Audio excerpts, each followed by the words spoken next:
Boa noite, pessoal do YouTube. Estamos aqui para mais uma transmissão hoje do canal da TechShare Talks.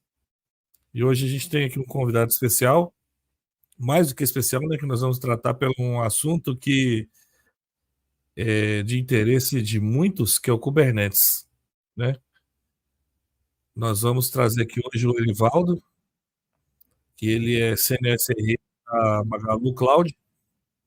E agora eu vou colocar ele aqui para que ele mesmo se apresente, né?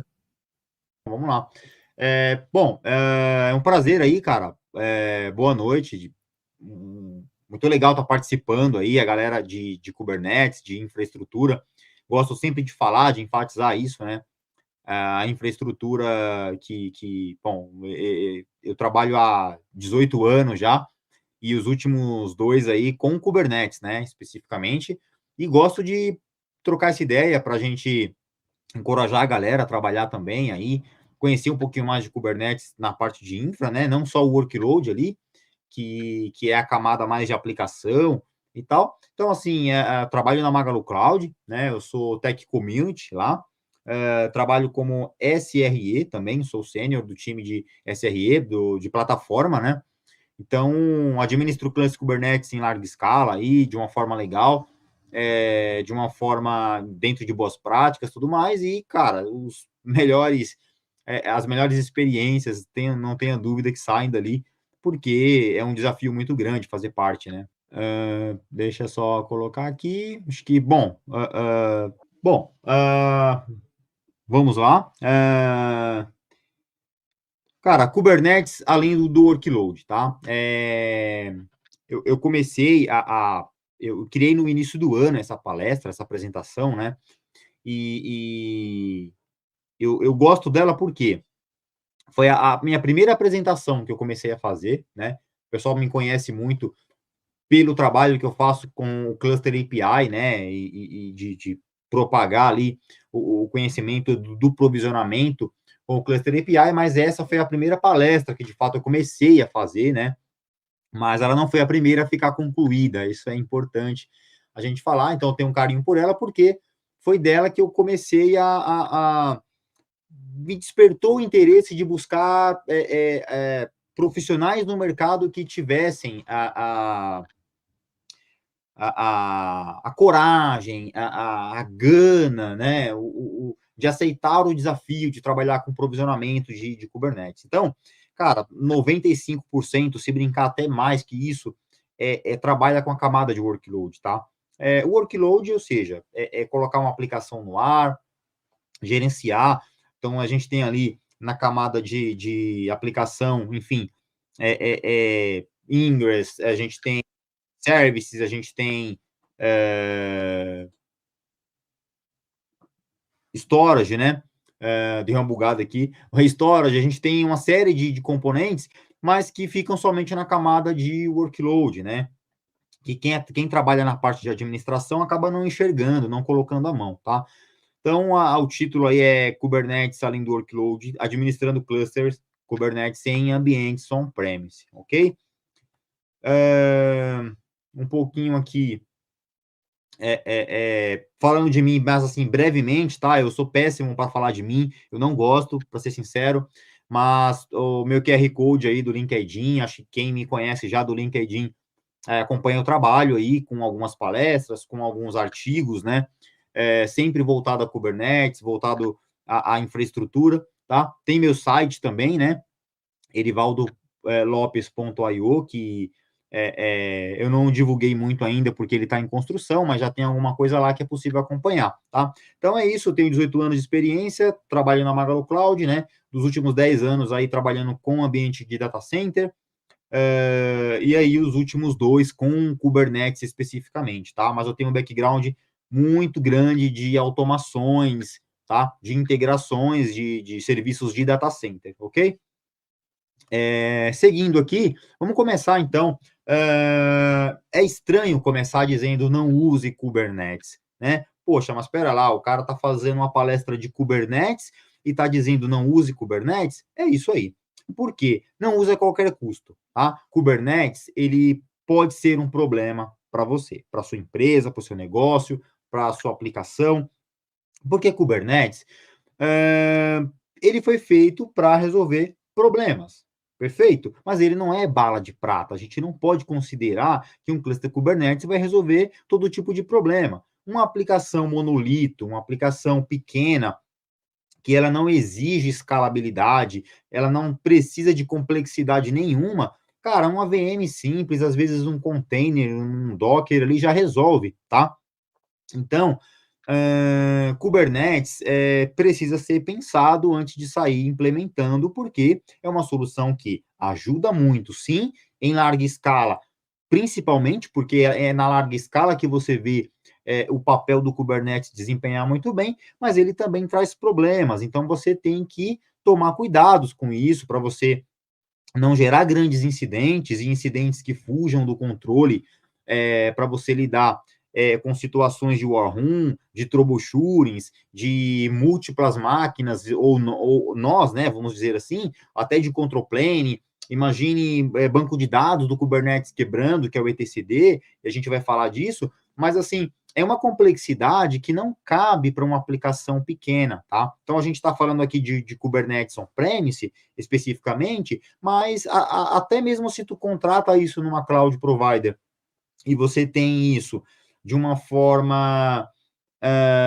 gerenciada, você também está gastando muito dinheiro para ter um cluster para rodar uma aplicação que não é do tamanho compatível, tá? Então, tem que tomar esse tipo de cuidado também, porque Kubernetes ou tu paga para ele ser gerenciado, e tu paga muito bem, ou você administra isso, e aí você também vai ter grandes dores de cabeça, ou enfim, ou até mão de obra, para você ter um cluster gerenciado por uma equipe própria, uma equipe treinada, tá? Então é isso, não administre, não implemente a qualquer custo, tá? Do ponto de vista oposto, o que é o Kubernetes, né? Então, já que você quer usar o Kubernetes, vamos entender um pouquinho do que é esse bicho-papão da tecnologia, né? O Kubernetes, cara, ele começou ali a ser desenvolvido, né? Meados ali de 14, 2015, e pela Google. E aí tem uma questão interessante do Kubernetes, né? Muita gente conhece aí o K8S, é a abreviação, né? Mas a abreviação, ela surgiu por quê? A gente tem ali o K, a gente tem o S da palavra Kubernetes, como está em negrito, e a gente tem 8 letras entre as duas letras das extremidades. Então, K8 de 8 letras, S, então ficou essa abreviação de K8S, ou a pronúncia, né, no inglês, né, que fica Kates, né? Muita gente fala Kates, então quem trabalha já com a comunicação de inglês ali, que fala com outras pessoas de outros países, ou assiste palestras, enfim, o pronunciamento correto é o Kates, né? Que é o nosso querido Kubernetes. Então, Kubernetes é uma solução para automações, para automatizar deployments, né? Ou seja, você vai criar uma aplicação resiliente, você vai permitir escalonamento dessa aplicação, você vai ter gerenciamento dessa aplicação e, detalhe, aplicações containerizadas, né? Aplicações ali com base em encapsulamento, container, tá? Então, o Kubernetes, ele nasceu na Google, e aí tem um pedacinho interessante da história, é que hoje o Kubernetes, ele orquestra pods. O que é um pod? A menor unidade dentro do Kubernetes, né? E essa menor unidade, ela recebe containers, tá? Então, em termos de boas práticas, você tem um container para um pod, mas não quer dizer que você está fugindo das boas práticas se você colocar mais de um pod dentro do mesmo, desculpa, mais de um container dentro de um mesmo pod, desde que você tenha um porquê, uma integração, você vai fazer um reaproveitamento de uma informação, de um volume, por exemplo, você vai trabalhar também com mais de um container dentro de um pod, tá? Mas não foi assim, não era bem assim, tá? Antes do pod, o Kubernetes, ele gerenciava VM. Então, o pod hoje, que a gente gerencia, minúsculo ali com container, ele era, na verdade, uma VM. Então, imagina assim, um cluster do Kubernetes que ele faz escalas de VMs, escalando ali, né, a nível de VM, que é o método convencional, digamos assim, antes da gente ter essa aplicação containerizada, né? Então, ele fazia escala de VMs somente, e essas VMs ali tinha já uma autoconfiguração para a aplicação escalar. Antes da VM, que foi quando nasceu o projeto inicial, ele gerenciava bare metal. Então, ele provisionava bare metal, tá? Então, ou seja, servidores físicos, né? Então, esse foi o primeiro papel do Kubernetes, tá? Então, lá ainda com a Google, em 2014, 15, né? Até que chegou ali na camada, né, de pod, container, e aí, enfim, o projeto ele foi doado para a CNCF, né, a Google, enfim, não quis mais cuidar da criança, então fez a doação ali do projeto. Então, cara, a Linux Foundation, na verdade, que foi para quem foi doado, né, o projeto, pegou ali, adotou o projeto, recebeu, né, com bons olhos, e disse, cara, a gente precisa criar uma organização, criar algo para a gente, enfim, administrar isso, porque o Kubernetes tomou uma proporção muito grande. Então, criou ali a Cloud Native Computing Foundation, né, que é a CNCF, para então administrar o projeto do Kubernetes, todos os derivados. Hoje, se tu pegar o landscape da CNCF em torno do Kubernetes, cara, é gigantesco, tá? A quantidade de plataformas ou de serviços que rodam em torno do Kubernetes. E, claro, é open source, ok? Tem o QR Code aqui no canto, e ele está direcionando justamente para a tela, para o site da documentação oficial do Kubernetes, tá? Recomendo ler, cara, assim, vai fazer coisas muito complexas, coisas assim que quer entender de fato a funcionalidade de um componente do Kubernetes, leia a documentação, tá? Faz muito sentido, é uma documentação extensa, mas ela é uma documentação muito válida, perfeito? Ok? Vamos seguir. E aí, quando a gente fala de aplicações distribuídas, que é o ponto que eu toquei anterior, uma aplicação distribuída, ela é automaticamente uma aplicação que ela é, assim, multithread, né? Então, você tem diversos serviços rodando para entregar uma aplicação, uma solução simples ali, né? Então, esse é o papel do Kubernetes, com vários serviços, e aí cada um tem o seu papel dentro do cluster, e a gente vai mostrar isso na arquitetura. Você tem essa agilidade de várias informações sendo processadas, ou provisionadas, ou configuradas ao mesmo tempo, tá? Tenho aí, eu gosto de usar o exemplo da Fórmula 1, justamente porque a Fórmula 1 é um exemplo muito prático da vida real, né? É algo que, digamos assim, é palpável, é visível ali aos olhos, então a gente vê que se um mecânico desse aí, eu digo um só, tá? Por pegar ali e tiver que trocar as 4 rodas do carro, ele não vai fazer isso em 1,7 segundos, 1,82, como está mostrando ali, tá? Ele vai fazer isso em, sei lá, de 1 minuto para lá. Se um mecânico por roda tentar fazer isso, ele também não consegue fazer isso em 1,82 segundos, né? Mas se você tem uma equipe de 3 por roda, você já percebe uma agilidade maior. E não só 3, porque se você prestar atenção na frente do carro e na lateral, você tem pessoas que erguem o carro, que mantêm o carro ali de pé, tem a questão da comunicação. Então, vejam que uma aplicação distribuída, ela requer uma integração de vários componentes trabalhando juntos, perfeito? Então, é um bom exemplo aí. Perfeito, microserviço, perfeito, João Carlos. É o microserviço rodando ali. Também a gente pode colocar dessa forma, tá? Um detalhe, pegando o gancho do João Carlos aí, a aplicação distribuída, ela também, quando a gente traz para o contexto de infraestrutura, você tem a infraestrutura distribuída também, tá? Kubernetes é isso, porque você tem a entrega de vários componentes de infraestrutura trabalhando ao mesmo tempo. tu tem load balancer, rede, tu tem storage, tá? Tu tem ali processamento, memória, enfim, tudo isso trabalhando junto, né? Então, não é só a aplicação distribuída, tá? Não é só o microserviço ali, mas sim a infraestrutura também tem que ser distribuída para tudo isso funcionar. Imagina se tudo isso não conversasse, fosse um monolito, não sei, algo do tipo, mas tu ia ter dificuldade de configurar. Tudo isso acontece no Kubernetes porque todos esses componentes integrados, eles viram praticamente serviço, eles viram API, eles viram componentes ali que podem ser gerenciados através da interface do Kubernetes, ok? Bom, cara, eu trabalho dentro de uma cloud, né? Então, vamos tentar entender uma coisa. Como que as pessoas enxergam Kubernetes? E aí eu me incluo nisso porque há 2 anos eu enxergava Kubernetes dessa forma. É o bicho de 7 cabeças, é o bicho papão da tecnologia, é complexo, tenho medo de mexer, eu não vou encarar isso. Então, lá, cara, 2016 eu já tinha esse medo, porque foi quando começou ali a engatinhar, falar de Kubernetes, né?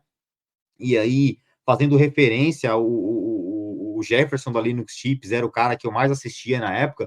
Pô, ele falava de Docker, ele falava de Kubernetes ali, meu, dava medo. Falava, que é isso? Então, por anos isso me assombrou. O nome Kubernetes, né? Ele remete uma tecnologia complexa, né? E, cara, foram anos ali até eu de fato colocar a mão, até de fato eu entender o que é um Kubernetes e aprender e gerenciar, né? Hoje eu faço isso, modéstia à parte falando, muito bem, porque eu trabalho numa equipe, eu trabalho com pessoas que tomam decisões similares em prol da mesma ferramenta, então a gente discute melhorias e tudo mais, mas, cara, no início é aquilo, é complexo, sim, né?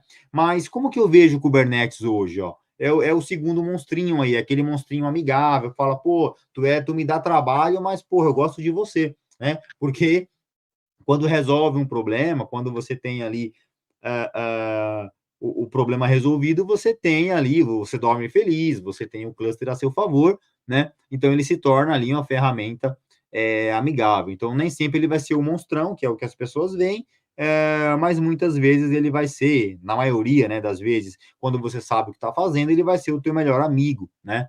Então eu tenho essa comparação também. Bom, cara, vamos falar um pouquinho do que há por trás do workload, né? Por debaixo do capô, como é que funciona o motor dessa coisa, tá?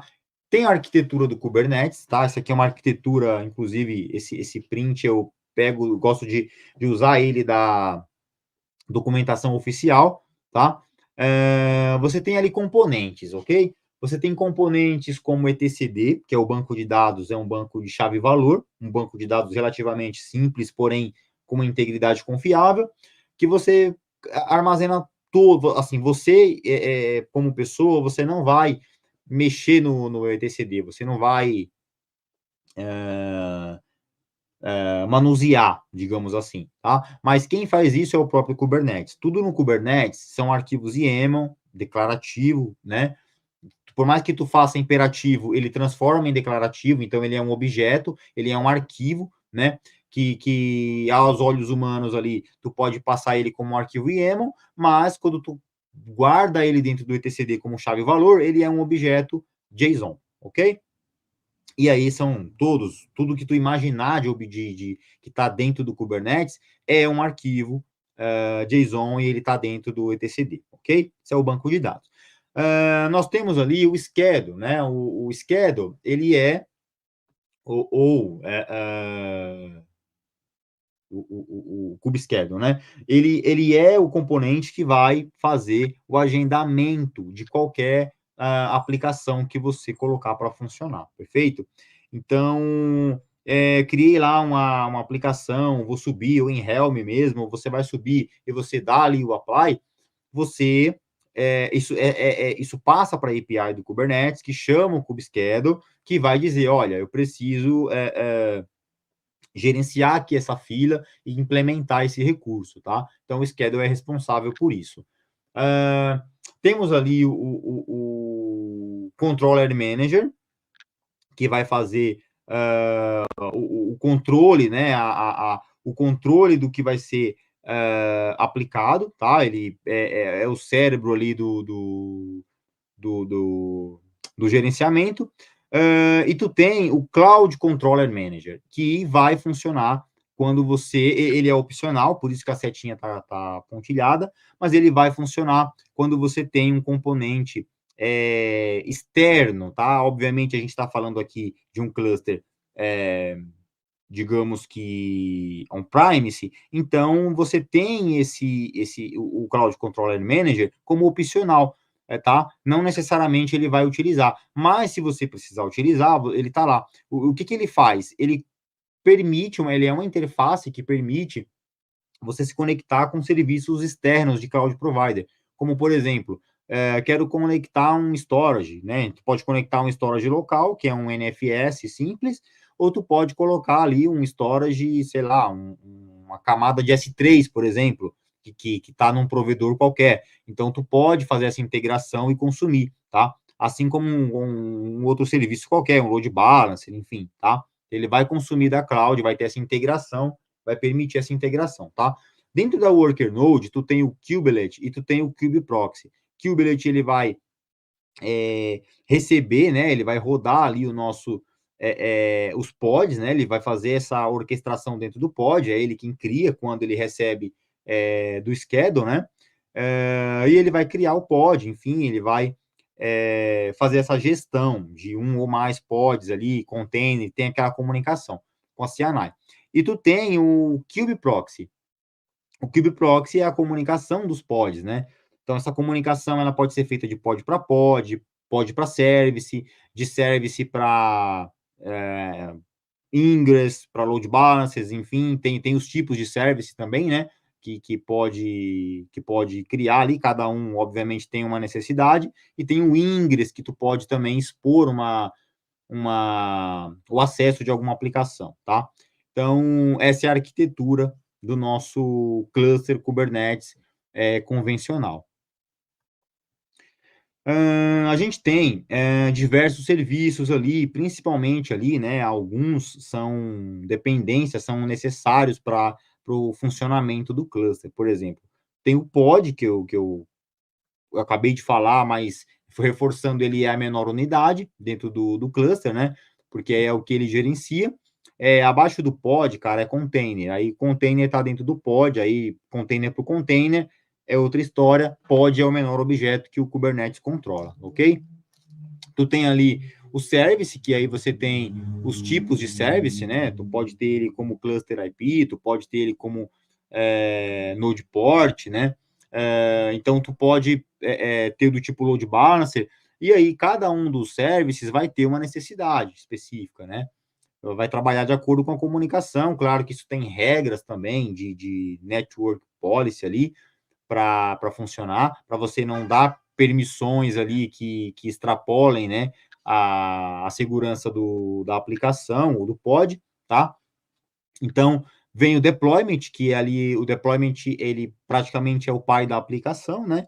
Quando você tem uma aplicação seguindo boas práticas, obviamente tu não vai criar um pod, tu vai criar um deployment e vai fazer essa configuração passar ali pelo fluxo de resiliência. Então, ela vai ter o deployment fazendo esse controle, né? Tu vai ter o réplica set abaixo dele, fazendo controle de réplica, e tu vai ter o pod ali, né, fazendo, rodando os containers dentro da aplicação, perfeito? Dentro do Kubernetes. Teremos volume, namespaces, né? Namespace nada mais é que o isolamento ali do recurso, né? Tu pode ter dentro do cluster diversos namespaces e pods, enfim, porque tu vai separar, se tiver mais de uma aplicação, obviamente cada uma fica dentro de um namespace, isso é questão de boa prática, de você organizar, tá? O config map para configurações ali que tu vai ter dentro do cluster, mas que também tu não precisa colocar exposto. Tem um detalhe que é assim, tá, gente? No Kubernetes, a ideia é que tudo seja efêmero, tudo. efêmero, ou seja, ele nasce, ele morre. Essa informação, ela não precisa ficar ali dentro do cluster, né? Porque senão, tu imagina, tu dá um apply lá, tu perde e morre a informação, né? Então, aí começam a vir os serviços, esses serviços de dependência. Por exemplo, config map, eu posso salvar uma configuração de um arquivo, uma configuração que eu vou, quando necessário, mexer nessa aplicação, mas ela fica num arquivo de configuração, chamado config map, e eu vou mapear esse arquivo dentro do meu pod, né, quando for necessário, para criar ali. Então, aí, enfim, isso num troubleshooting, cara, ajuda muito, né, porque dependendo do problema, tu vai ter que checar a configuração, tá? Tu tem o Ingress ali, que o Ingress, ele faz a exposição do serviço para fora, né, de uma forma pública, enfim, ele vai distribuir um IP ali, através de um DNS, né, e tu tem ali o load balance, que é quando tu quer dar um IP específico para uma aplicação, tu vai usar o load balance e vai, enfim, provisionar a aplicação, deixando ela exposta através de um IP público, né, através aí do load balance, tá? O autoscaler é muito importante, porque acho que o principal papel do Kubernetes, ele é escalar, e aí quando você tem uma aplicação muito pequena, é fácil tu escalar ela dentro de um nó, tá? Ou dentro de um cluster, né? Melhor falando.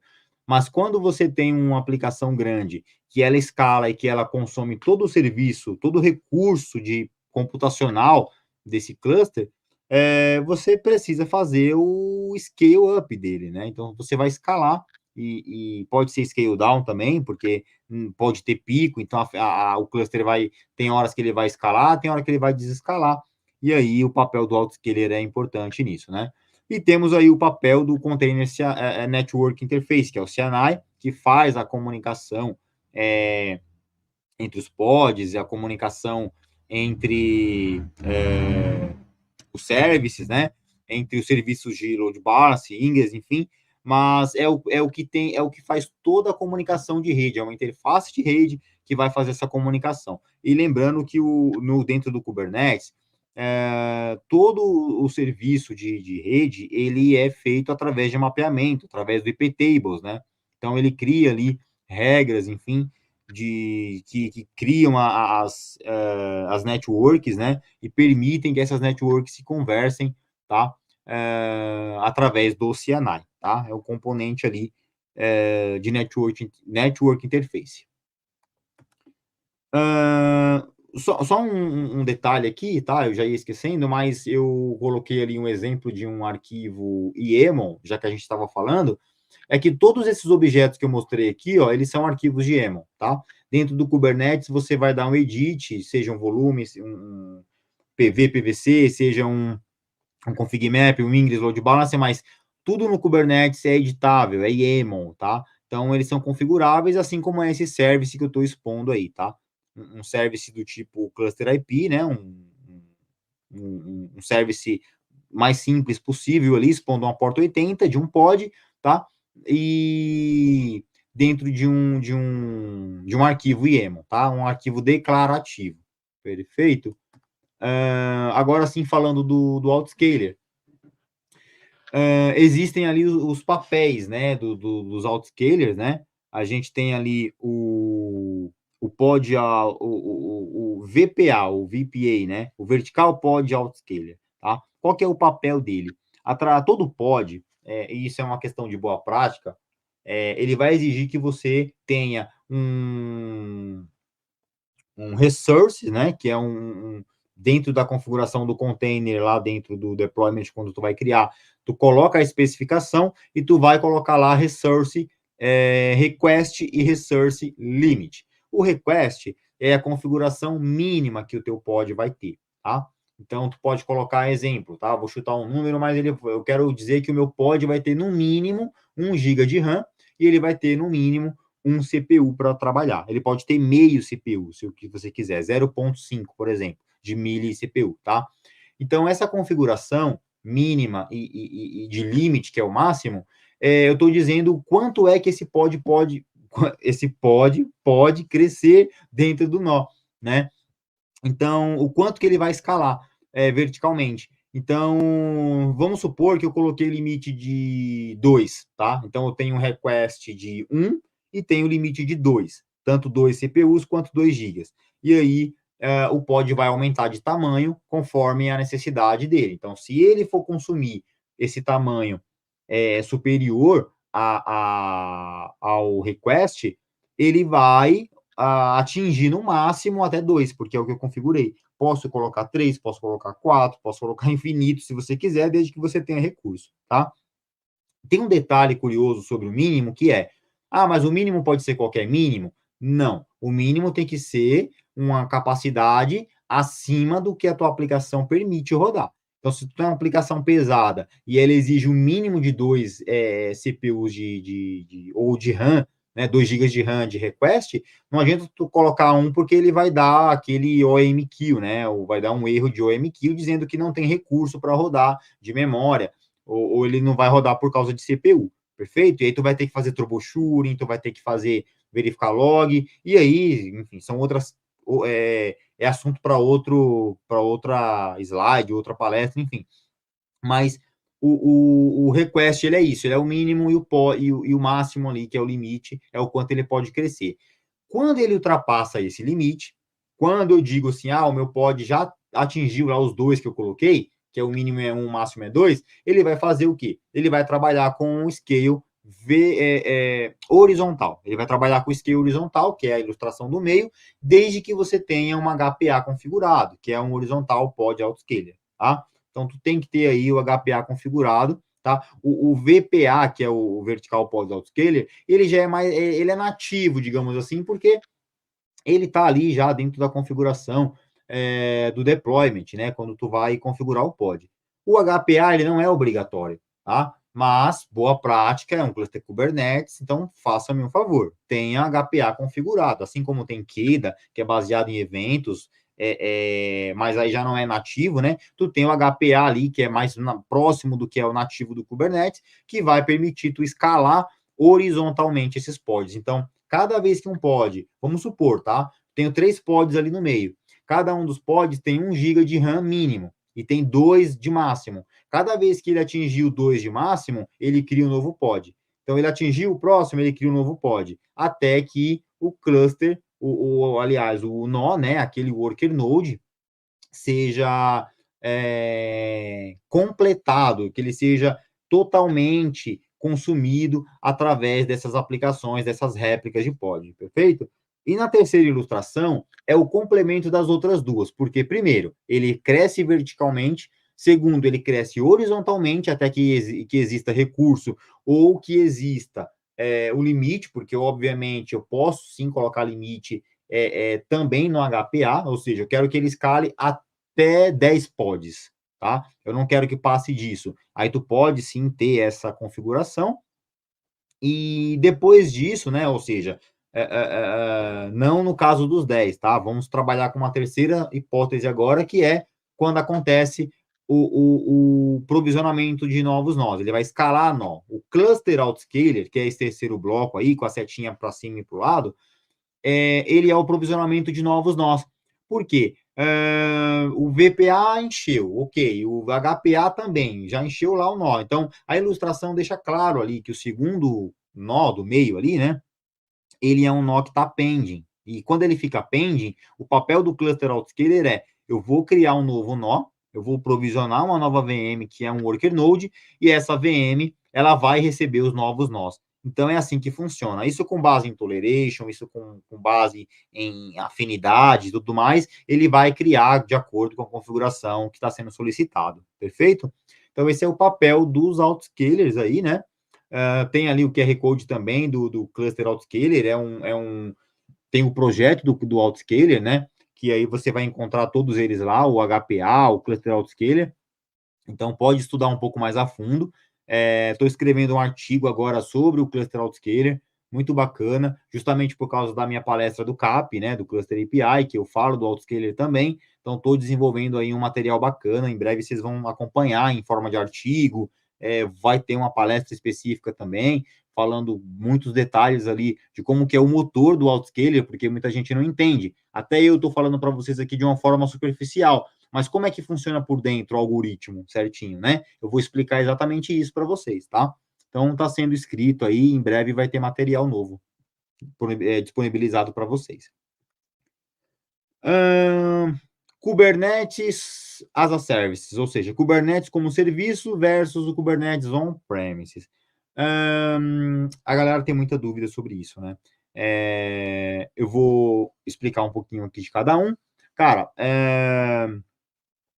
eu gosto desse slide, né? Troubleshooting, incidentes, war rooms, e de P0, P1, P2 e P3 ali. Vamos falar um pouquinho de cada. Como que é se sentir dentro de uma war room, fazendo um troubleshooting, um incidente acontecendo e as criticidades ali nos mais altos, assim, gritando, pegando fogo, aí tu tá na sala, aí tu entra na sala, tem diretor, tem gerente, aí tem o cliente da aplicação, tem o product owner, o product manager, até todo mundo, cara. E você é o cara que vai resolver. Então, como é que é? Como é que você se sente? Eu me sinto igual o cara das imagens aí, ó. É o Wagner Moura, né, que fez o filme, né? Acho que foi uma série, né? Do Pablo Escobar e tal. E ele tem esse momento de solidão aí. É exatamente como eu me sinto nas War Rooms, cara. Você acha que é fácil encarar a War Room de um time, de uma empresa, enfim, gigante, com infraestrutura gigante, que quando cai a parada, enfim, perturba, né? Então, a gente tem que tomar ali as melhores decisões. E aí, baseado em decisões, cara, a gente tem que ter a frieza de saber o que está acontecendo, ou de, pelo menos, começar a entender o que está acontecendo. Então, o primeiro ponto é determinar qual é a criticidade desse incidente. Ele é um P3, ele é um P2, P1 ou P0. P3 é aquele incidente que ele vai acontecer, mas que ele não está impactando o negócio. Ele não está impactando a usabilidade, né, do usuário final. Então, pode ser um exemplo, uma tela de login que não está funcionando, alguma coisa, algum botão que deixou de funcionar, mas que não está impactando ali o negócio. Então, isso vira um P3. A partir do momento que passa a impactar parcialmente, ou seja, olha, espera lá, eu não estou conseguindo logar, beleza, pode ser um P3, mas eu não estou conseguindo, eu consigo logar, resolver o problema, mas eu não consigo, por exemplo, aprovar um produto, uma compra, aprovar um processo dentro do sistema, isso já é preocupante, isso já se torna um P2, um P1, dependendo do ponto de vista, tá? Então, ele já está impactando, não diretamente, mas parcialmente, tá? Então, isso vira um incidente P2, um incidente P1, tá?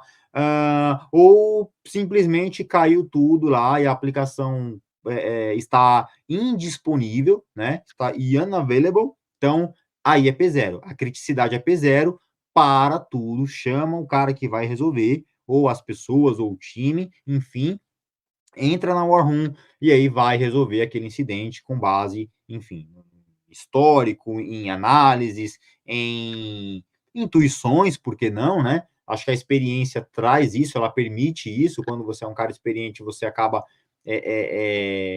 seguindo as suas convicções também para resolver certos problemas, tá? Então, a criticidade P0 aí é o nível de criticidade maior, é onde para tudo e, cara, aí é daquele jeito, tá? Vamos resolver.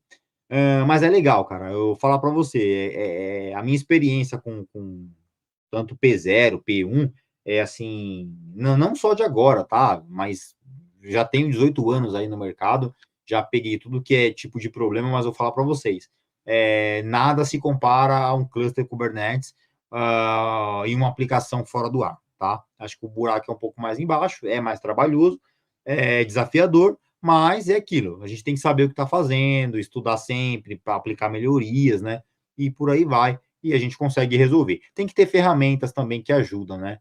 Convenhamos. Acho que não é só olhar log, mas olhar de uma forma inteligente, né? Filtrar ali direitinho. Tem ferramentas hoje aí que ajudam muito, como tem o Prometheus, que ajuda a monitorar toda a saúde do cluster e das aplicações, tem Grafana Lock, que ajuda a centralizar logs ali e te ajuda a enxergar de uma forma mais rápida, né, mais ágil, mais eficiente, uma anomalia também que está acontecendo. Poxa, o cluster não registra logs ou registra logs com uma certa frequência. Por que que agora ele passou a registrar com essa volumetria? Tem coisa errada, então é aí que a gente vai atuar, tá? Prometheus faz isso na questão de comportamento, o Loki faz isso na questão de logs, que aí o log já é o problema acontecendo, né? O Prometheus, a diferença é que ele vai medir o comportamento. São coisas diferentes, muita gente confunde, mas são diferentes, tá? Cara, quando você tem cluster Kubernetes e você gerencia, problemas podem acontecer. E aí, cara, o ponto máximo de um problema, quando você tem um gerenciamento do Kubernetes,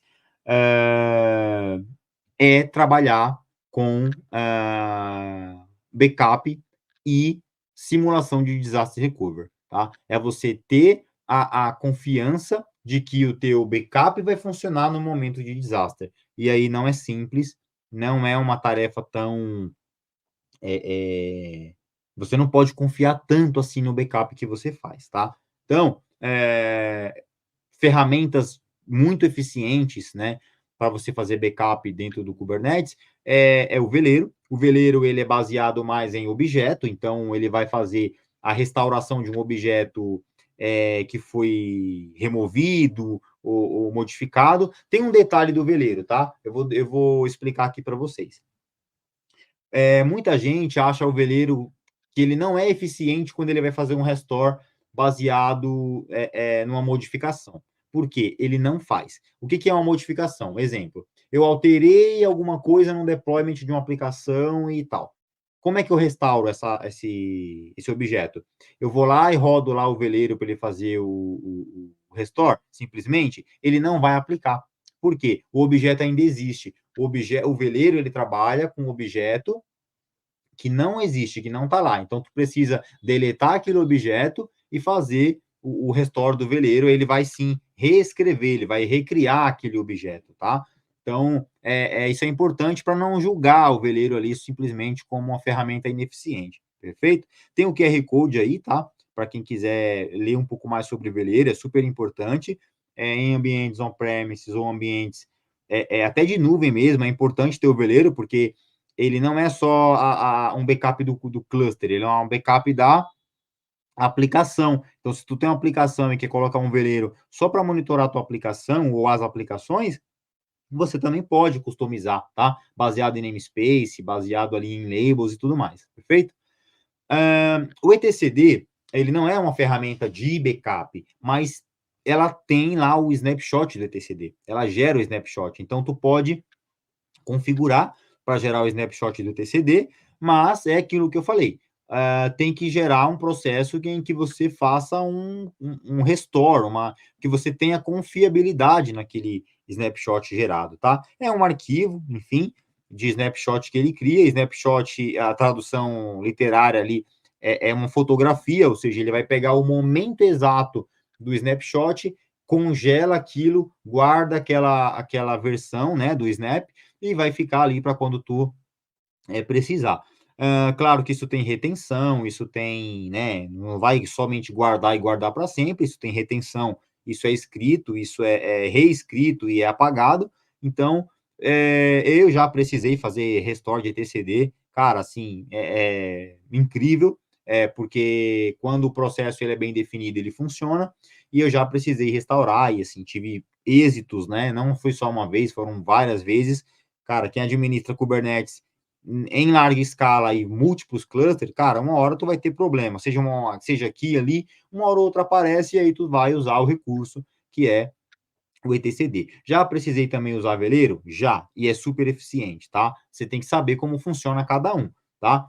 Não é um ou outro, eu acho que os dois combinam muito bem. Você tem que ter os dois bem configurados para que eles trabalhem de uma forma eficiente, tá? Para quando tu precisar do etcd, para quando tu precisar do veleiro. O veleiro é mais um backup e restore convencional, tá? Com base nisso que eu disse, de um objeto, tá? Objeto, o que é? É um arquivo YAML que tu deu apply. Então, por exemplo, um deployment, um replica set, pode ser um service, tá? Pode ser uma configuração de HPA, isso é um objeto, perfeito?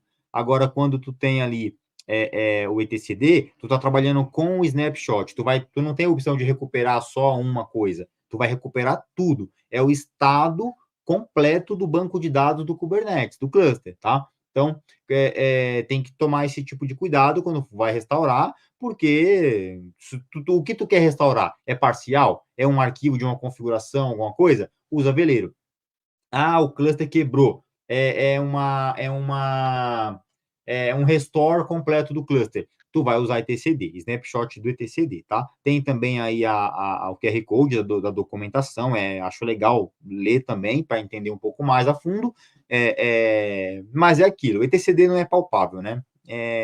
Quem se comunica com o etcd é a API, então é o próprio Kubernetes que faz isso, né? Então não é a gente que vai colocar a mão. Mas se precisar restaurar, aí através da CLI tu consegue ali fazer. Tem uma outra palestra que eu falo sobre isso, né? Sobre disaster recovery, inclusive o nome da palestra é Kubernetes em P0, né? Kubernetes em P0, ou seja, definindo uma estratégia sólida de disaster recovery. Um dia aí eu apresento para vocês aqui também, quem sabe, se o nosso chefe Anderson convidar, quem sabe. Vamos lá? Então, é legal, cara, essa parte do etcd, porque um vai restaurar o cluster, o outro e o veleiro vai restaurar parcial. Tem um detalhe falando de etcd. Vamos lá. Quebrou o etcd de um membro. O que é um membro, tá? Membros do etcd é quantas réplicas tem. Se ele tiver 3 réplicas, por exemplo, que é um cluster de alta disponibilidade, se quebrar um, o cluster continua funcionando, né? Porque tem 2 ainda, o algoritmo Raft ali, ele permite, né, que 2 réplicas trabalhem ok. Mas se tu precisar restaurar essa réplica que quebrou, tu não precisa fazer restore do etcd. Tu simplesmente vai dar stop no serviço do cluster, né? Tu vai fazer ali o restore via kubeadm, tá? Desse etcd. Tu vai, na verdade, apagar esse etcd. Tu vai lá, tu dá stop no serviço do kubeadm, tu vai lá no diretório do etcd e deleta ele, simplesmente. Deleta, renomeia, qualquer coisa. E aí tu dá um restart no serviço do kubeadm. Ele automaticamente vai subir o cluster e ele vai identificar que existem 2 nós já com o etcd funcionando, 2 members, né? E ele vai simplesmente fazer uma cópia desses 2 members e vai preencher ali o terceiro nó, que é o que estava com problema. Olha que legal. Então, eu não precisei fazer restore de etcd. Eu simplesmente deletei o diretório, eu parei o serviço, né? Primeiro, deletei o diretório. Quando eu subo o diretório novamente, ele vai lá e replica os members que estão saudáveis para o member que foi deletado ali, foi reiniciado. Então, essa é uma forma de você restaurar um só member que é correspondente a um nó. Agora, se você quebrar 2 members de etcd, aí tu pode ter um problema mais grave, porque com uma réplica só ele não vai funcionar. Aí tu vai ter que ser obrigado a fazer a restauração de um snapshot para que ele volte a funcionar, e aí depois, primeiro de um, depois fazer dos outros 2, né? Tu meio que deleta e faz esse recurso para ele pegar ali do member 1, depois pegar do member 2. Então é dessa forma que trabalha. Um dia, cara, vamos fazer isso, né? Vamos fazer um workshopzinho que eu acho mais legal, porque tem a palestra, é interessante mostrar, mas é interessante ver também, tá? E aí eu tive muito êxito já fazendo isso, é uma operação de disaster recovery que eu tenho muita confiança de fazer, né? Porque realmente já vi quebrar, já vi o restaurar e deu sucesso, tá? Então isso é muito interessante. Trabalhar com on-premise, cara, é isso, é fogo no parquinho. Tá bom, gente? Bom, passando aqui, eu vou apresentar para vocês algumas ferramentas de infraestrutura como código, tá? Porque quando a gente fala de provisionamento, quando a gente fala de Kubernetes on-premise.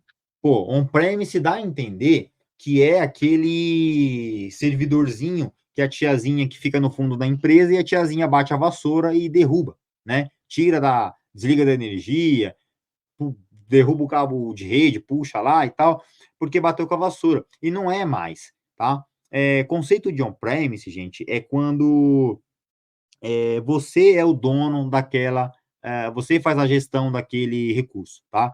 Então, as cloud providers hoje aí enfim, tem lá os serviços que não são gerenciáveis, por exemplo, a gente fala muito do Kubernetes gerenciado, né? Que é o EKS, o AKS, são aqueles que são os serviços já prontos das clouds, o Kubernetes pronto que tu usa. E aí, esses caras, você não vai ter acesso a etcd, você não vai ter acesso a control plane, você não vai ter acesso ao namespace do Kubesystem para resolver N problemas, tá? Porque a cloud já faz isso, né? Então, quando você tem o Kubernetes não gerenciado, ou seja, aquele que você cuida de tudo, você tem control plane, Kubesystem, etcd, tudo, proxy para resolver, DNS, ele é teu, o filho é teu, vai ter que cuidar. Então, como que as empresas usam isso? Como que elas fazem isso? Elas criam os seus clusters Kubernetes utilizando as VMs ou as instâncias que são das cloud providers, né? Então, a gente faz esses provisionamentos normalmente usando ferramentas de código, de infra como código, como tem ali o antigo Terraform, né? Que hoje é o OpenTofu, é a ferramenta aí que herdou aí o open source, né? Para fazer provisionamento. Tu tem aí essa do meio, que é o Cluster API, tem aí os QR Codes de cada uma, quem quiser ver, ou pesquisar também. O Cluster API é uma ferramenta muito poderosa para provisionamento em larga escala, né? Inclusive, eu tenho uma palestra aí, vou palestrar até no TDC agora, já palestrei, enfim, em outros eventos de grande expressão também, né? Agora vai ser num TDC. E a minha ideia é o quê? É levar o Cluster API para que os profissionais de infraestrutura façam isso. Cara, essa apresentação que eu estou fazendo aqui agora, ela é uma apresentação um pouco mais genérica, porque eu quero tentar dar alguns caminhos para pessoas que querem trabalhar com Kubernetes e entender um pouco de como funciona, tá? Claro que se eu abrir um cara, imagina assim, um cara que não entende nada de Kubernetes, eu abrir um terminal e começar a mostrar para ele, ele não fica 5 minutos assistindo, porque ele não vai entender o conceito da ferramenta, tá? Então, quando você tem ali essas ferramentas todas para você entender, para você aplicar e aplicar na empresa, no negócio, você precisa entender. E aí começa o provisionamento é o começo de tudo, né? Como é que você vai gerenciar? Então, o OpenTofu, tu vai criar um cluster de uma forma rápida, né? De uma forma ágil ali, mas ela é uma ferramenta que ela ajuda muito quando você tem muitos clusters que você cria, mas você deleta, você mata esses clusters. Tu vai usar, porque o Terraform ele é feito para provisionar. O Cluster API é diferente, porque tu vai provisionar, mas tu vai manter, você vai gerenciar esses clusters. E aí você vai gerenciar, você vai deletar, você vai escalar, você vai fazer de tudo. E aí o OpenTofu já não serve mais, tá? O Cluster API, né, vai fazer isso de uma forma bem legal. E você tem Helm, que você pode usar aquilo que o Cluster API gera, você pode provisionar isso através de Helm. Você pode fazer uma aplicação, empacotar essa aplicação, padronizar essa aplicação, que é o principal, a principal funcionalidade, né? Porque o Helm é um empacotador, você vai ter isso de forma padrão. Então, imagina que tu tem lá 100 clusters de Kubernetes para cuidar. E aí, pô, como é que cria 100 clusters um a um? Vai chegar uma hora que você deixa de ser padrão, porque tu vai e mudou, porque a versão nova, porque vai chegar uma hora que vai deixar de ser padrão, porque cada um foi criado na mão de uma forma. Então, quando você tem um padrão de criar, de aplicar, de provisionar, cara, você vai criar 100 clusters Kubernetes, ou recriar, ou criar mais que 100 clusters Kubernetes, todos de forma padrão. Então, Helm ajuda muito, tá? Helm é um empacotador de aplicações geral no Kubernetes, mas que serve para empacotar também um cluster ali que vai ser provisionado, né, de uma forma legal através do Cluster API. Perfeito? Tá aí os 3 QR Codes, né? Quem quiser consultar, enfim, ou vai salvando. Eu gosto muito de vai abrindo no celular aí, vai deixando do lado que depois a gente lê, né? Eu gosto muito de fazer isso. Bom, são as 3 ferramentas aí de provisionamento de infrascode para provisionamento de Kubernetes. Eu tenho 2 artigos muito interessantes, tá? Que aí abordam exatamente esses 2 pontos que eu falei do Kubernetes, de provisionar. O primeiro foi um workshop que eu fiz, né? Esse workshop ele foi feito, inclusive, para o DevOps Pro lá do Fabrício Veronese, né? Foi feito para os alunos de dentro do DevOps Pro, e aí eu participo lá, porque eu também sou aluno lá. Então, criei um workshop, mostrei para a galera, muito legal, tá lá dentro da plataforma, mas eu tenho o artigo. Então, no QR Code aí, você pode ir para o artigo que vai direto para o meu site, lá no meu blog, tem lá o artigo Como Criar um Cluster Kubernetes em Alta Disponibilidade. Gente, é animal o negócio, assim. Eu tenho muito orgulho de ter feito isso, porque é de cabo a rabo. De verdade, é um provisionamento na unha, pegando passo a passo, criando até as VMs. Então, assim, não tem nada escondido, não tem, cara, é mostrando simplesmente, matando a cobra e mostrando o pau, simplesmente, tá? É um artigo muito completo, configurando VM, configurando regra de firewall, configurando load balancer, cara, configurando tudo. Inclusive, a questão da alta disponibilidade, ela tem uma redundância de 3 control planes, mas ela tem 2 nós de keep alive também. Gente, quem quiser, consulta lá, dá uma lida no artigo, vai lá no Keep Alive, dá uma olhadinha lá como é que foi configurado, porque esse foi o provisionamento manual de um KubeADM feito manual numa cloud provider, como se fosse de fato uma automação, como se tivesse sido provisionado até pelo Cluster API, por exemplo, né? Que vai fazer uma entrega em alta disponibilidade, como se fosse um EKS ali. Então, realmente, o artigo foi feito, mostra, inclusive tem lá o workshop gravado, né, dentro da plataforma. Quem conseguir ver, quem for aluno, vai ver. Então, vai ver lá que funciona e de uma forma muito legal, tá? E eu tenho esse outro artigo aí, que é o gerenciamento Kubernetes com Cluster API, também está no meu blog, tem o QR Code, e lá, cara, vocês podem ver como funciona o Cluster API, alguns conceitos, né? Muita coisa eu extraí do livro, obviamente, eu traduzi para que vocês possam entender de uma forma mais clara, porque é uma ferramenta complexa, mas é uma ferramenta que ajuda muito em alta escala. Então, cara, se você aprender Kubernetes em alta escala, se você aprender Cluster API, cara, pode trabalhar dentro de uma cloud provider, por que não? Entendeu? Eu que, quando mais novo, sonhei em trabalhar em cloud provider lá fora, porque eu achava o máximo, sempre trabalhei com um serviço de data center. Cara, hoje eu tenho a oportunidade de trabalhar dentro de uma cloud provider aqui no Brasil, por que não, né? Tá sendo criado aqui no quintal da nossa casa.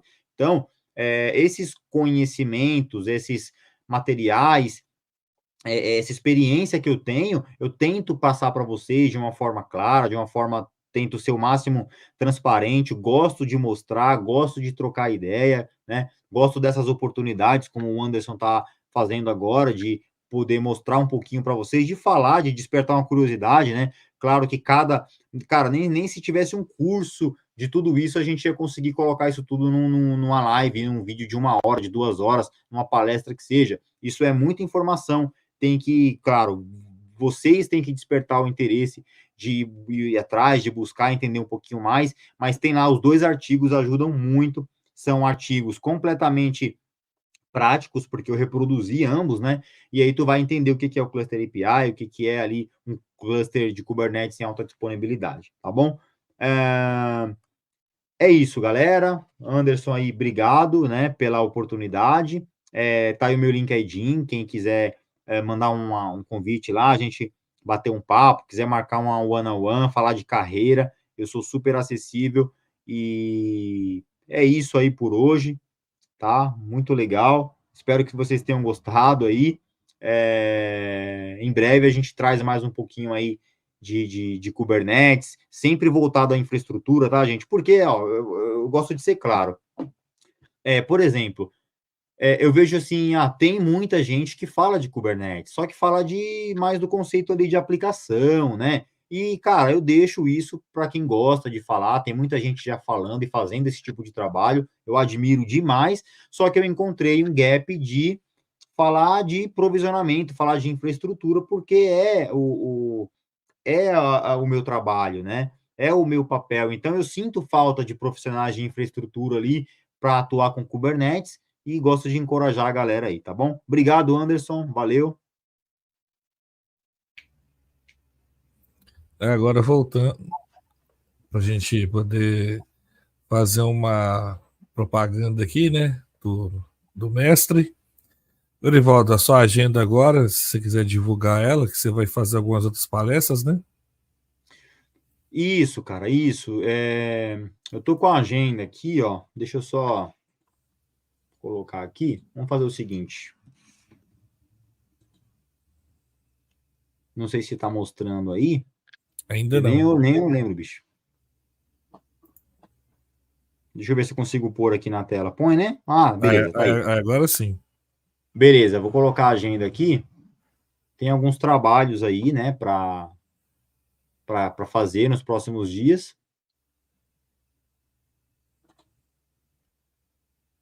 A minha internet tá. A internet está abençoada. Ah, eu que não cliquei, cara, eu que não cliquei. Ó, tá aqui ó, tá a agenda aqui, né, ó, deixa eu colocar em português, bicho. Tá aqui, ó. Então, eu tenho aqui, ó, hoje, né, 30/5, tava aqui a minha agenda de hoje, eu tenho as próximas aí, eu tenho o TDC, né, vamos fazer uma palestra presencial de Cluster API, eu tenho o DevOps Heroes no dia 27/6. Essa palestra aqui é inédita, não percam, tá? É uma palestra Olhos de Águia, gerenciando Kubernetes em larga escala com Kube Prometheus, do ponto de vista de infraestrutura, sempre, lembrem disso. Eu não gosto de focar na parte de aplicação, eu deixo para a galera aí que já fala, já faz um trabalho bem feito, e vamos focar na parte de infraestrutura, que é aí o meu forte, tá? Depois eu tenho KCD de Lima, no Peru. Eu vou estar lá no dia 20/7. Vou fazer 2 palestras, né, no mesmo dia. Uma na parte da manhã, uma na parte da tarde, né? São 2 palestras, né? Elas vão ser em inglês, essa Cluster API Outscaler aqui, que é a minha principal, e tem Kubernetes em P0, que eu quero apresentar para vocês aqui depois. Lá vai ser em inglês, aqui eu vou fazer para vocês em português, tá? O Anderson vai cuidar da agenda aí direitinho para a gente fazer. E, cara, eu tenho aqui, ó, gerenciamento Kubernetes com Cluster API. Isso aqui é um workshop, tá? Isso aqui é uma parceria com o DevOps Day de Aracaju, que eu palestrei lá em abril, e é um workshop que a gente vai fazer juntando aí alguns grupos, algumas comunidades ali do DevOps, né? Do DevOps Days. E é um workshop que a gente vai fazer aí para a galera do Brasil aí, vai ser online e tal, vai ser bem legal, a gente está já organizando, conversando sobre isso, mas que já tem data marcada aí, 3/8, tá? Então, vocês vão ter aí, cara, muita coisa boa pela frente aí, com essas agendas todas, né? Tem palestra inédita, tem workshop, tá? Então, vai ser bom pra caramba aí. Quem quiser, enfim, acompanhar os trabalhos aí, ó, tem mais coisas que eu já fiz aí, você pode vir no site, dar uma verificada, tá? Cara, muito obrigado, bicho, é isso. Tem uma pergunta aqui, ó. Tem uma pergunta ali se eu vou no DevOps Rio. Cara, eu vou no DevOps Days Rios. Eu não sei se eu vou palestrar ainda, eu não tenho essa confirmação, tá? Eu fiz submissão de palestra, de algumas palestras, inclusive, se alguma aprovar, mas mesmo que eu não tenha a palestra aprovada, eu vou sim no DevOps Days Rios, eu vou conhecer, enfim, ter contato com a galera ali. Eu gosto, né, cara, da galera, trocar ideia, a gente sempre aprende, né, cara, nesses eventos de tecnologia.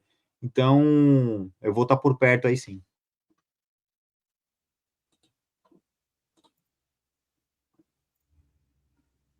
Agora voltando aqui.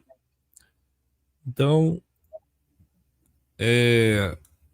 para hoje, nós tínhamos aqui a apresentação do Erivaldo, né?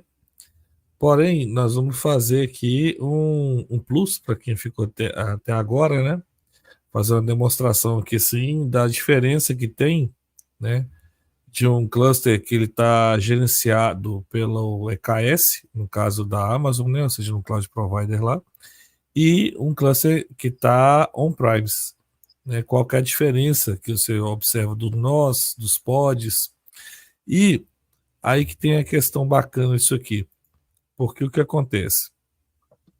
Nós vamos ter uma playlist aqui no canal, né? Eu acredito que o Erivaldo, a gente já estava até conversando sobre isso, que a gente vai começar a produzir alguns hands-ons ali para poder começar a fazer a demonstração disso que ele estava falando.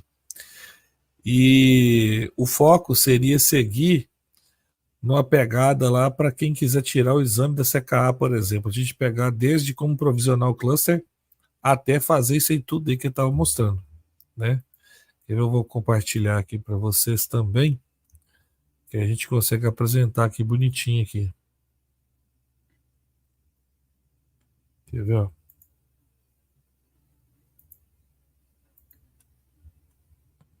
Agora, olha só, a gente tem aqui, apesar de estar no Windows, dá para poder usar com Linux, com Macintosh, dá para você usar independente do sistema operacional, tá? Então aqui, desse lado aqui, ó, a gente tem o cluster, que eu dei o nome para de meu cluster mesmo, tá? Ele está lá hospedado na Amazon, lá no EKS, ou seja, ele está gerenciado. Aqui, desse lado, vocês observem que aqui nós temos um cluster on-premise mesmo, né? Então, assim, foi uma sugestão, né, do Erivaldo lá para a gente poder colocar ali, porque hoje à noite foi dele, né? Que criasse ali, né? Que, ó, aí depois, quem quiser, a gente vai colocar no GitHub lá da comunidade o código para poder subir o EKS, ó, tá vendo? Ele tá todo aqui, ó. Eu vou colocar ele lá depois, para quem quiser reproduzir, para quem quiser fazer o teste aí, né? Para verificar, fazer seus testes, reproduzir isso aqui que a gente está mostrando. E o objetivo geral aqui seria o quê? Mostrar isso aqui, ó. Né? Quer ver?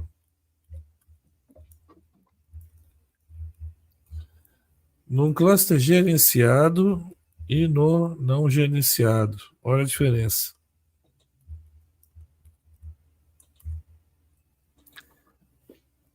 Aí, Dorival, se você quiser falar. Perfeito, cara. Perfeito. A diferença, a gente quis fazer essa breve ilustração, né? Só para nem todo mundo tem um cluster de bate-pronto ali gerenciado, ou aliás, ou não gerenciado, né? Para enxergar esses componentes, mas é mais uma ilustração. Então, no cluster gerenciado, a gente tem simplesmente dois worker nodes ali, né? Que é o da esquerda, né? Então, são dois worker nodes apenas, você não enxerga a control plane. Então, você se isenta de qualquer problema que a control plane tenha, porque quem vai ter esse papel de monitorar, de resolver o problema é a cloud provider, né? Agora, do lado direito, tem aí a gente tem um get nodes mostrando uma control plane e dois worker nodes, né? Ali sim você já consegue enxergar a control plane, se tiver problema, o problema é teu, não é da cloud, enfim. Então, já fica um pouquinho mais trabalhoso é o que a gente gosta, né? Isso, vamos rodar um get pods usar ali para pegar, a gente gosta de problema, né, cara? Dá um pod lá, vamos ver o que está rodando aí dentro de cada cluster, vamos ver? Então, Manda aí. Boa. Boa. esse aqui dá uma travadinha. Tá. Então a gente está vendo ali que ele roda alguns pods de serviços, né? Como o Core DNS, tem um AWS Node ali, que deve ser um agent, e tem ali um kube proxy, né? Bem simples, bem aquilo que precisa rodar dentro da worker node, né? Então, tu não vai enxergar isso no contexto ali de cluster, né? De control plane. Vai verificar o outro lado aí, o Anderson está conectando, e aí nesse outro lado a gente vai ter ali a diferença mostrando outros tipos de pod. Vamos só ver, vamos esperar conectar para a gente ver qual que ele tem lá. A VM que estava com ela aqui, fazer ao vivo, dá isso aí mesmo, gente. Dá isso, dá. Então, A de VM deu um repente, chabu aqui. como tu deve ter criado ela com pouco recurso, cara, e ela atingiu o recurso. Dá uma reiniciada nela e conecta o SSH de novo e roda o get nodes. Isso acontece muito quando você tem pouco recurso. Ela sobe pelos primeiros minutos, conforme tu vai usando, ela vai consumindo o recurso até travar. Sim, sim. Ela tá reiniciando aqui. Uhum. Worker node.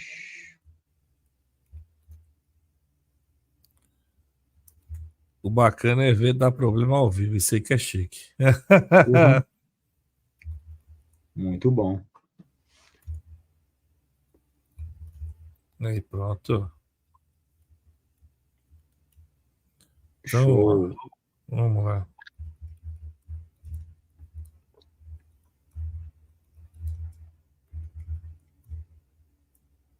Agora Boa. sim. Tu consegue dar isso. Boa. Vou dar um grau Só nele para aqui ver. pra gente poder ver aqui. Isso. Então, só para ver ali a diferença, ó, você já vê algumas coisas a mais. Ó. O que a gente está enxergando ali de a mais? A gente tem o etcd, o Core DNS está nos dois, tá? Está nos dois, né? Porque é de nó. Cada nó precisa ter. Agora, o etcd não. O etcd ele roda na control plane e os demais em nó. Faz o seguinte, Anderson, aumenta a tela do não gerenciado, aumenta a tela e acrescenta um parâmetro no comando. Não, pro outro lado. Essa daqui, não gerenciado? Não, tira essa. Diminui essa, só diminui. Diminui essa tela, isso. Essa daqui? Essa você deixa maior. Ah, não, desculpa, o contrário, é a outra tela. A outra você deixa maior. Beleza.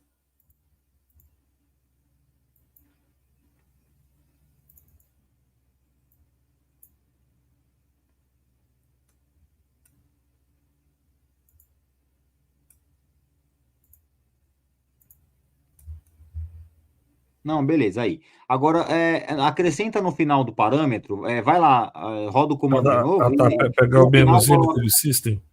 Não, coloca -O, wide. -O, Sim. tira o namespace ali, né, senão vai...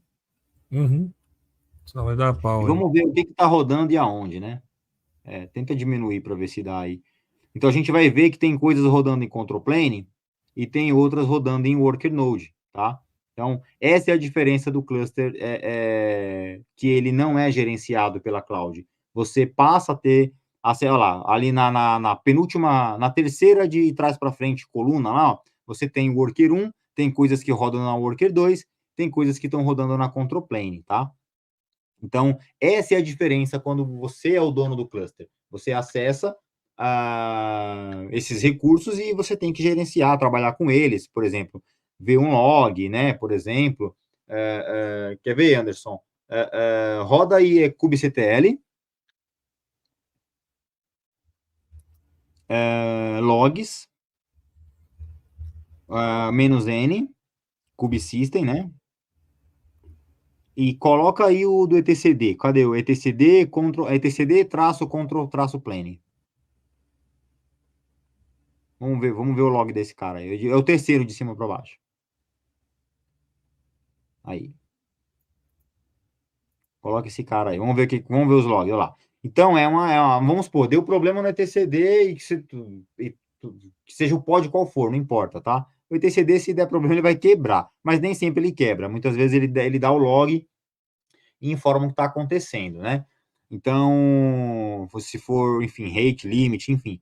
Então, tá ali, ó, é uma forma de tu ver log. Tu pode deixar o log contínuo, deixar o -f ali, enfim, são detalhes apenas, né? Mas tem o arquivo de log, aí você vai verificar e atuar dentro de cada problema de acordo com a situação. tá? Mas é isso, a diferença só é essa que a gente queria mostrar um pouquinho, né? Do que é o gerenciado e o que é o on-premise.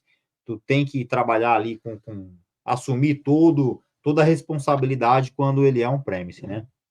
E quando ele é da cloud, ele é gerenciado, a gente não precisa se preocupar. É isso aí. Exatamente. Então, assim, a playlist que vai ser montada, né? Ela vai abarcar isso aqui, ó. Né, aqui, ó. CKA seria a instalação e a configuração, né, do cluster, para a gente poder mostrar aqui como é que funciona, né? Fazendo instalação em VMs igual tá ali. Inclusive e na cloud e no Bare Metal, aqui no caso, eu vou ver aqui se eu consigo alguma coisa para a gente poder trabalhar em cima também, assim, dessa maneira, tá? Então, assim, lá no meu LinkedIn também tem alguns artigos já ensinando a fazer isso daqui, e aí eu vou colocar disponível lá também, ali depois nos comentários.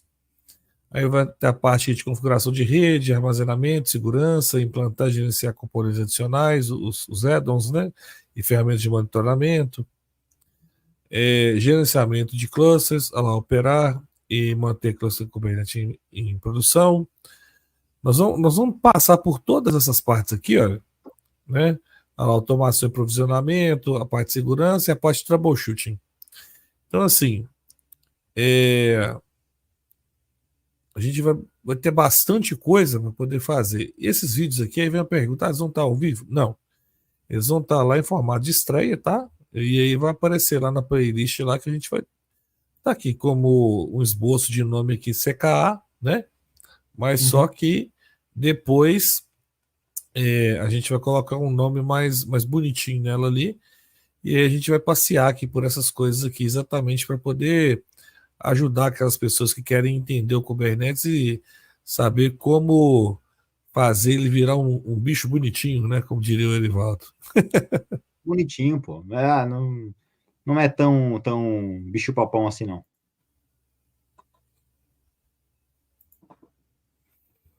Então, no mais, eu tenho a agradecer, né, ao Erivaldo aqui, que hoje foi a noite dele, né, para ele poder fazer a apresentação. E aí, se vocês realmente assim, acharem interessante, ele tem algumas outras palestras, igual ele mostrou lá, muito bacanas. Eu já vi todas. Então, eu sou suspeito para poder falar sobre. E eu gostaria de agradecer a quem permaneceu aí, quem ficou assistindo. O João está aqui com nós desde o início, né? E aí a gente se despede agora com aquele gostinho de vai ter mais. Porque hoje foi só essa parte mais teórica mesmo, com a pequena demonstração, mas só que as próximas vão ser uma coisa mais hands-on mesmo, mostrando como fazer, resolver problemas, né, digamos assim. Você vê o Kubernetes da maneira que realmente tem que ser. Não é só aquele Hello World lá, vou dar um kubectl apply e boa. Não. É mostrar como é o que você acha, né?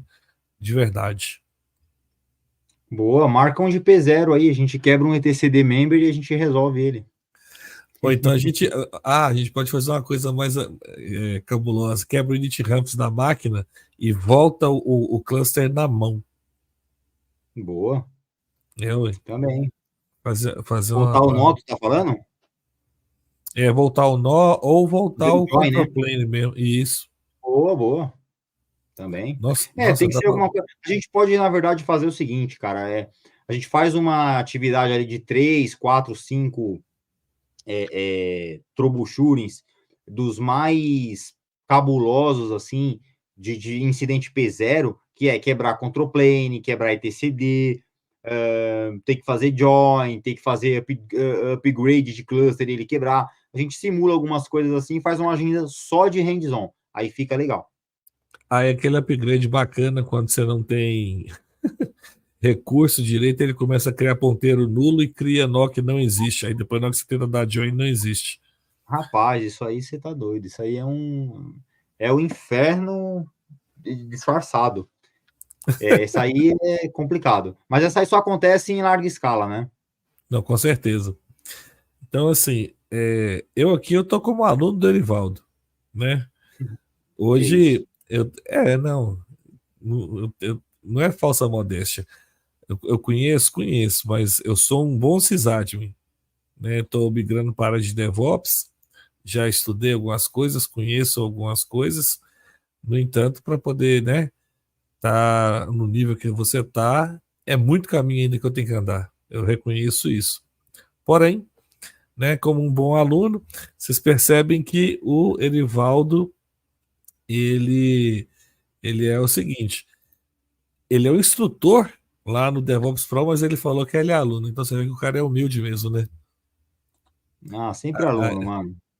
exatamente, a gente está sempre aprendendo. Sempre aprendendo. Então, assim, quem tiver alguma sugestão do que queira ver, né? Eu vou voltar ali, ó, né? Aquela apresentação. Quer ver, ó? Alguma coisa que queira ver além do que está aqui, pode sugerir para a gente nos comentários desse vídeo, tá?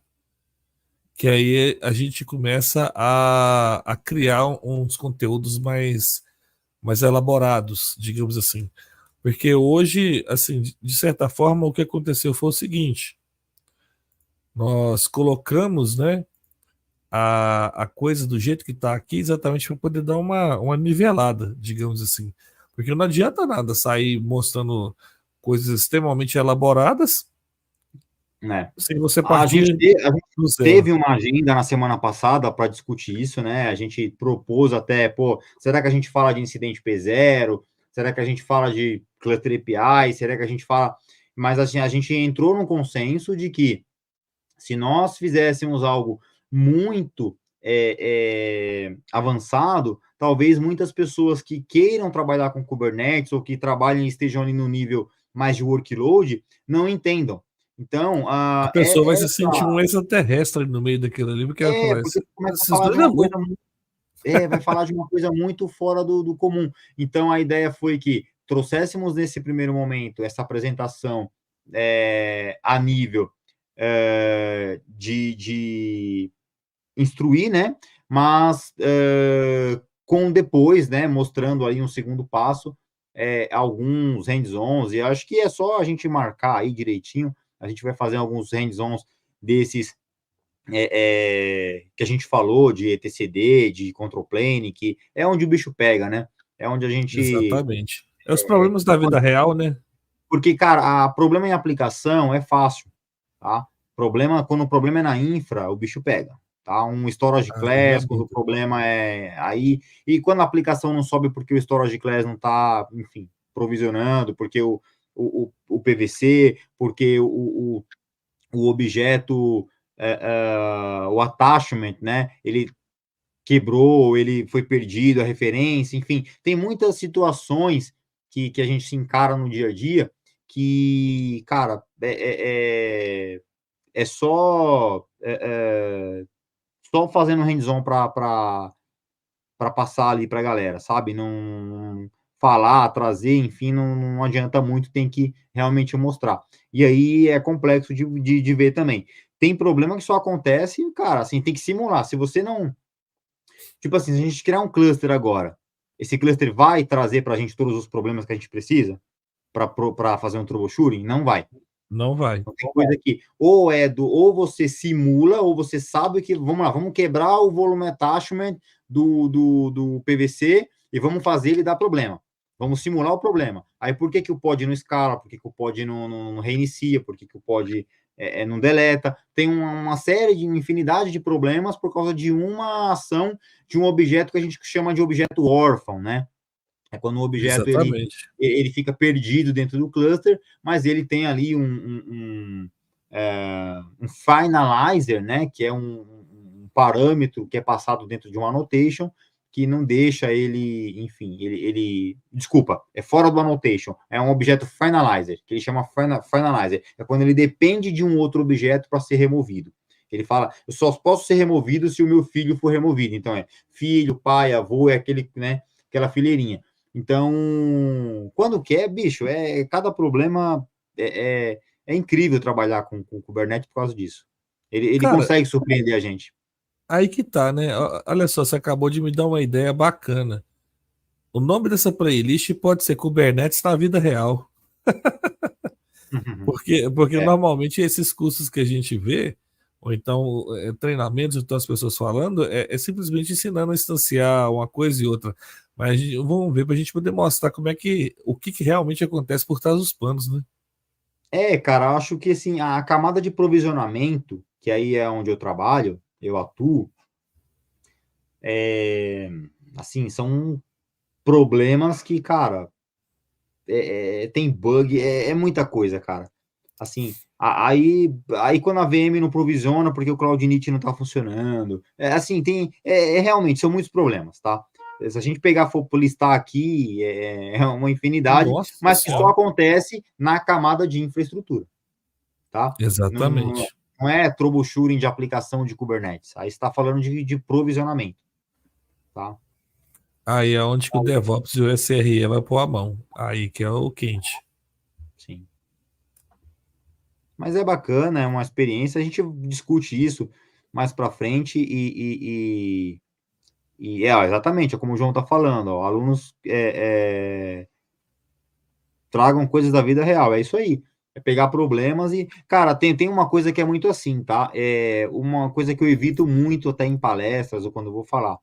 Eu não posso sair falando tudo o que acontece, porque eu trabalho numa empresa muito grande, que as coisas estão nascendo, então, assim, é até antiético eu falar, tá? Por mais que fosse qualquer empresa, enfim, é antiético. Mas, assim, eu tento assimilar as coisas da vida real com aquelas tomadas de decisões que eu tive e que eu tive êxito ou não. Mas eu não gosto de vincular isso à empresa, ou à experiência do Erivaldo, entende? Então, eu tenho esse cuidado, por isso acabo não falando, enfim, muitas coisas, né? Acho que é uma questão ética mesmo. Mas tem coisas que dá, assim, para falar, que é experiência, que é coisa bacana, que agrega a comunidade aí, e a gente vai trocando essa experiência. Não, com certeza. E o bacana de mostrar exatamente essa questão da vida real, igual eu estava dizendo, isso aí geralmente é coisa que você não acha nos cursos, você não Ah, acha no livro. Aí é o momento que começa a separar a criança dos adultos. Aí faz a diferença, igual a gente conversou aquele dia, de mostrar o seu nível de senioridade. Porque você só dá como você teleapply lá e instanciar manifesto é uma coisa. Agora, você uhum. saber aonde está o problema e o que é o problema, aí já vira outra conversa. O João Eu mesmo, associo senioridade à tomada de decisão. Qual a exatamente, decisão você vai tomar mediante um perfeito. problema? Numa situação comum é confortável, né? Mas quando eu já peguei, enfim, war rooms de parar o coração, bicho. Assim, tipo, e agora você tem que estar ali firme, tem que usar as suas convicções, tem que, cara, seguir o teu instinto ali de solucionador de problema mesmo. A experiência, cara, são 18 anos de mercado. Será que eu não aprendi a ser, no mínimo, frio para entrar dentro de uma war room e tomar uma decisão? Não sei, talvez cada dia é uma experiência nova, não sei, mas eu gosto de lidar com isso, assim, acho que eu me desempenho muito melhor lidando com problemas que estão acontecendo do que com projetos, por exemplo, de melhoria e tal, não que eu não faça um ou outro, mas eu desempenho melhor atuando em problemas que são que estão acontecendo em tempo real ali, né? Ah, o Wagner que tinha colocado que assim, que por enquanto para ele o Kubernetes é um bicho-papão. A gente vai começar a E nada, Wagner. desmistificar Ô, algumas Wagner, a coisas. gente. Não, não. O Wagner, não, esses caras estão humildes demais, pô. A gente vai fazer Ô, Anderson, ó, tá já. Vamos só definir a data depois, mas a gente vai fazer aqui pra galera, tá? Eu vou pegar 5 troubleshoot, vai ser, meu, assim, especial para essa galera, pro Wagner. Quem mais que tá assistindo a gente? Agora aqui, o João tá aqui também. O João, isso. O João tá comentando toda hora, tá participando bem. O João e o Wagner. A gente vai criar 5 problemas da vida real com Kubernetes. A gente vai fazer uma apresentação bacana, resolvendo esses 5 problemas. A gente vai simular, porque é como eu falei, se a gente criar o cluster Os aqui, não problemas tem como clássicos, né, que a gerar um gente vê. incidente. Então a gente vai Exatamente. tentar, a gente vai simular, vamos quebrar um objeto, a gente vai quebrar um etcd, vai fazer alguma coisa forçada e vamos lá, como é que resolve isso aqui? Aí a gente vai entrar com a parte prática e vai fazer, tá bom? Aí sim, aí vai ficar bacana. Porque, igual eu disse lá assim, né? É hora de separar as crianças dos adultos, que faz uma diferença danada. Cara. E no mais, é aquela coisa, né? Se vocês tiverem sugestões, pode colocar aí nos comentários, ou usar lá na página mesmo, né, do LinkedIn, porque ainda a gente não tem uma página web, mas em breve nós teremos também, né? Porque essa aqui é uma comunidade sem fins lucrativos, e quem quiser participar, eu vou deixar aqui nos comentários do vídeo ou na descrição do vídeo, né, os nossos contatos para que vocês possam aderir também à comunidade no WhatsApp. Nós temos ela também na uma página do LinkedIn e tem aqui o canal. Então, inscreva-se no canal, vai lá no sininho, lá assim, coloca lá todas as notificações, que aí vocês vão ser notificados sobre essa série bacana que a gente vai criar, e inclusive essa parte especial em homenagem aí ao João Carlos e o Wagner, né, que ficaram com a gente até agora, para a gente poder mostrar os problemas da vida real. Então, gente, Boa, é isso aí. no mais, uma boa noite para quem ficou até agora. Eu agradeço e até uma próxima. Valeu.